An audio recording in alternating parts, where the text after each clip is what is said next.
Hi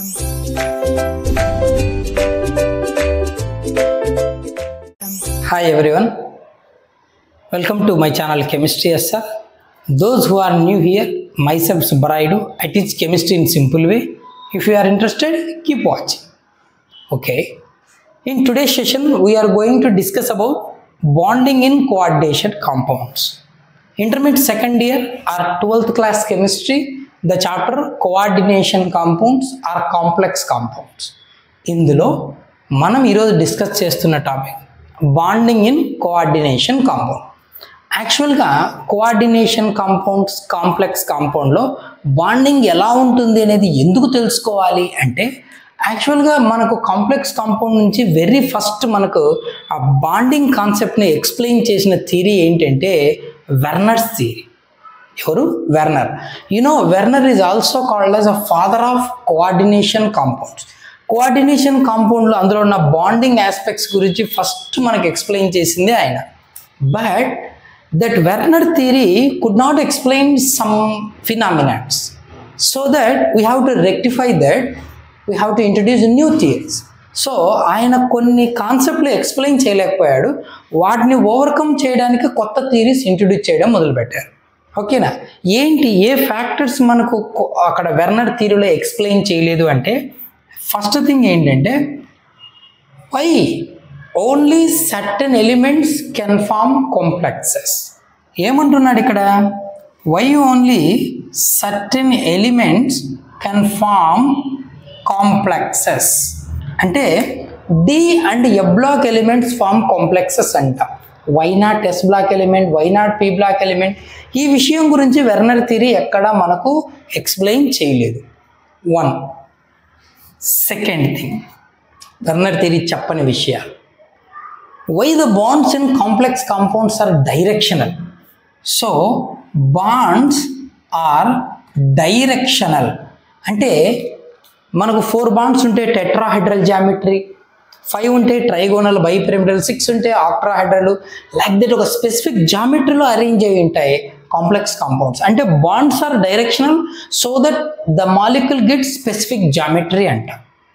so why the bonds in complex compounds are directional అంటే చెప్పలేదు.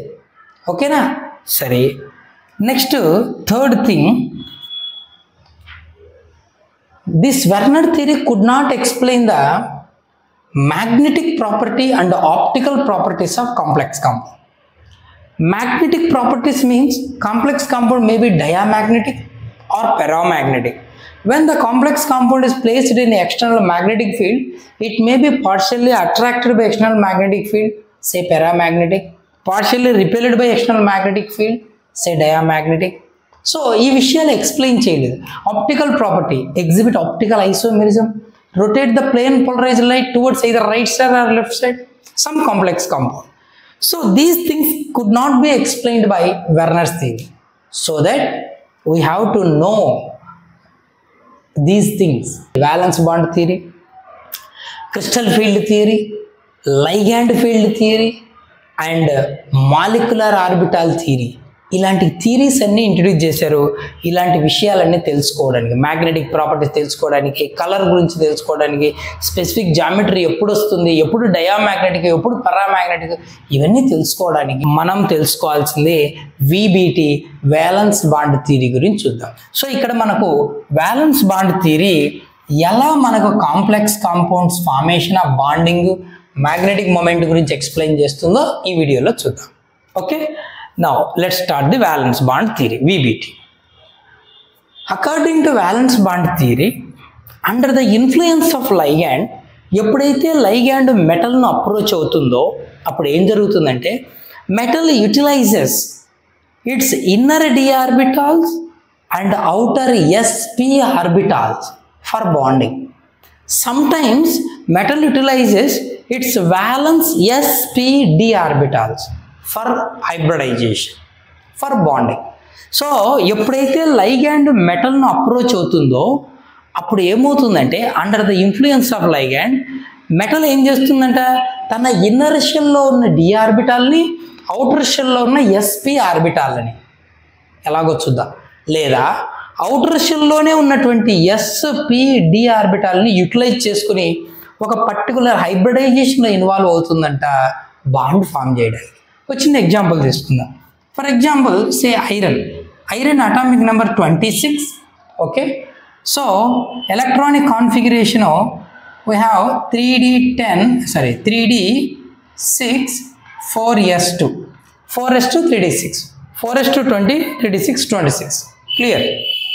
Then 4p 4d 3d d means 5d orbitals are present. 1 2 3 4 5 s orbitals 2, p orbitals are 3 in number, again d orbitals are 5 in number. Okay, like this. ఇప్పుడు ఈ iron ఏం చేస్తుందంట, వచ్చిన ligand ఇన్ఫ్లుయెన్స్ను బట్టి ఇక్కడ inner షెల్లో ఉన్నటువంటి డి ఆర్బిటాల్స్, అవుటర్ షెల్లో ఉన్న SP orbitals utilises for hybridisation అంటాడు. అంటే మేబీ D2sp3 లేదా sp3d2. సో అవుటర్ షెల్లో ఉన్న sp ఇక్కడ ఫోర్త్ షెల్ అవుటర్ షెల్ కాబట్టి అవుటర్ షెల్లో ఉన్న sp3d2 ఆర్బిటల్స్ యూజ్ చేసుకోవచ్చు. ఒక s 3p 2d లేదా థర్డ్ షెల్ ఇన్నర్ షెల్ కదా, when compare to 4 3 is the inner కదా. సో d2 ఇన్నర్లో 2 sp3 వీటినైనా యూటిలైజ్ చేసుకోవచ్చు అంట. Like this under the influence of ligand metal utilises either inner d n-1d sp or ns np nd అంటే outer షెల్లో ఉన్న sp-d ఆర్బిటాల్స్ని యూటిలైజ్ చేసుకుంటుందంట ఫర్ హైబ్రిడైజేషన్. సో హైబ్రిడైజేషన్లో ఇన్వాల్వ్ అవుతే ఏమొస్తుంది, we get or to yield a set of equivalent orbital. We know hybrid orbitals are ఏమని చెప్తాం, equivalent in energy. So we get equivalent orbitals of definite geometry. ఓకేనా. So ఇట్లా హైబ్రిడైజేషన్లో involve అయిపోయి ఒక specific geometry ఉన్నటువంటి equivalent are identical ఆర్బిటాల్స్ను తెచ్చుకుంటుందంట ఎవరు, metal. ఇది first point. Second thing, ఈ హైబ్రిడ్ ఆర్బిటాల్స్ ఏం చేస్తాయో తెలుసా, లైగాండ్స్ ఎలక్ట్రాన్స్ తీసుకొని వస్తే లైగాండ్లో ఉన్న ఆర్బిటాల్స్తో ఓవర్లాప్ అవుతాయంట. ఎందుకు, ఇక్కడ వీటి దగ్గర ఉన్న orbitals hybrid orbitals empty, ligand ఆర్బిటాల్స్లో ఎలక్ట్రాన్ పెయిర్స్ ఉంటాయి. ఓకేనా. So these hybrid orbitals overlaps with ligand orbitals which can donate electron pair for bonding.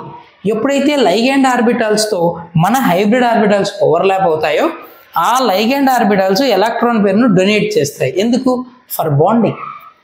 తర్వాత the geometry can be predicted based on its magnetic behaviour. అయితే molecule యొక్క జామెట్రీని ఎలా predict చేస్తాం sir అంటే ఆ కాంపౌండ్ యొక్క మ్యాగ్నెటిక్ బిహేవియర్ని బట్టి మెజర్ చేస్తాం. అది ఎట్లా, తీసుకెళ్ళి ఎక్స్టర్నల్ మ్యాగ్నెటిక్ ఫీల్డ్లో పెట్టేస్తాడు. ఎక్స్టర్నల్ మ్యాగ్నెట్తో పార్షియల్గా అట్రాక్ట్ అవుతుంది అనుకో మన కాంప్లెక్స్, పారామ్యాగ్నెటిక్.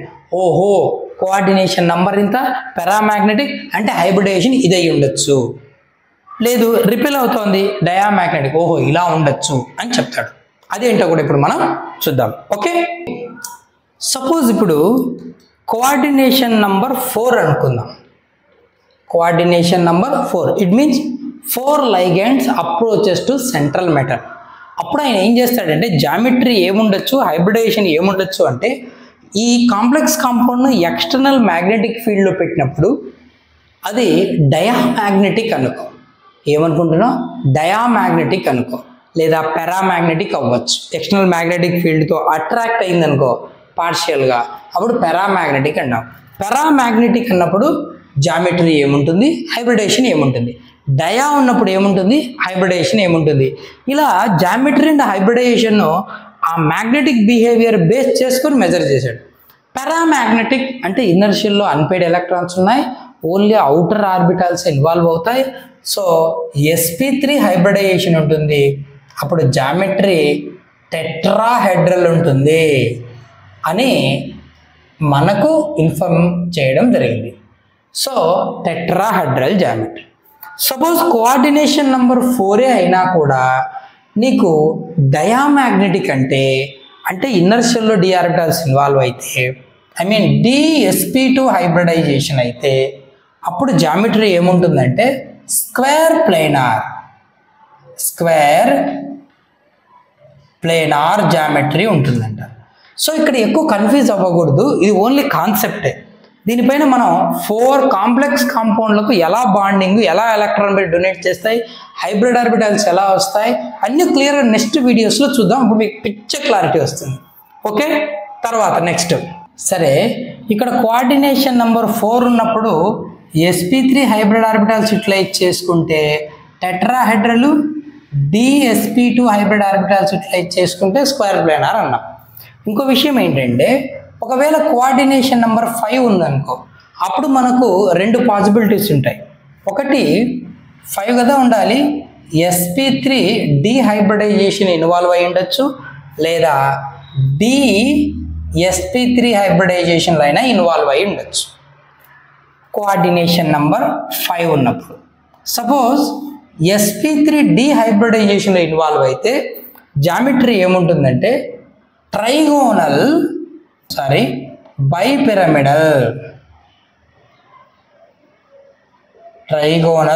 బైపిరమిడల్. ఒకవేళ నీకు dsp3 హైబ్రిడైజేషన్ ఉంటే స్క్వేర్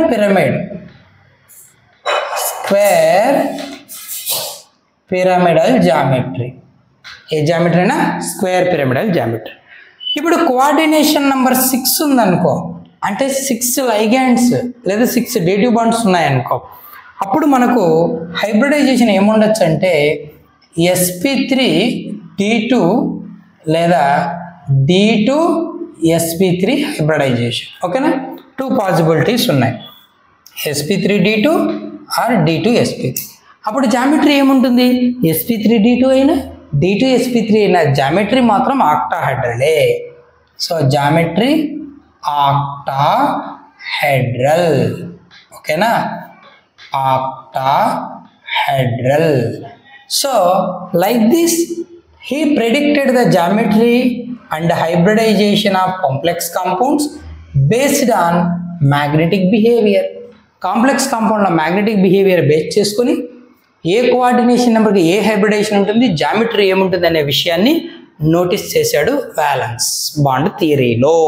ఓకేనా, సరే, ఈ థియరీని బేస్ చేసుకొని మనం నెక్స్ట్ వీడియోలో కోఆర్డినేషన్ నెంబర్ 6 ఉన్న 2 కాంప్లెక్స్ కాంపౌండ్లు అంటే sp3 d2 హైబ్రిడైజేషన్ ఉండేది, d2 sp3 హైబ్రిడైజేషన్ ఉండేవి చూద్దాం.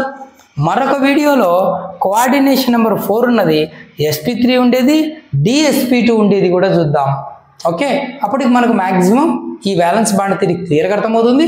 తర్వాత limitations of violence bond theory కూడా చూస్తే నెక్స్ట్ క్రిస్టల్ ఫీల్డ్ థియరీకి వెళ్ళిపోవచ్చు. ఓకేనా, తర్వాత ligand field theory and molecular orbital theory. But of course అవి మన బోర్డు సిలబస్లో, NCERT సిలబస్లో లేవు, చాలా డెప్త్ అన్నమాట. Okay, hope you understand. If you have any doubt, feel free to leave a comment. That's it for today's video. See you next. Keep watching. Thank you.